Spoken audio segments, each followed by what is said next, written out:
ছায়ার দিকে পা তুললে ছায়াও কিন্তু পা তুলে। যারা নিজেদেরকে বামপন্থী বলে দাবি করেন তারা শ্রমিকদের অধিকার নিয়ে বেশি সংগ্রাম করেন।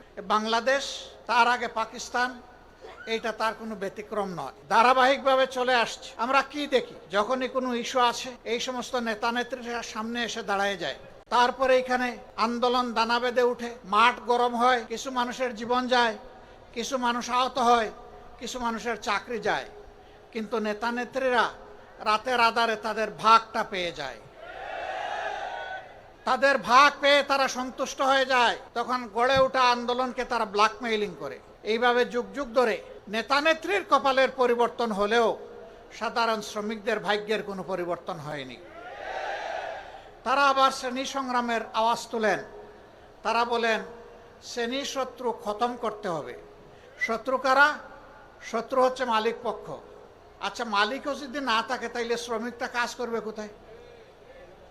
আমরা ওই খতমের রাজনীতিতে বিশ্বাসী না।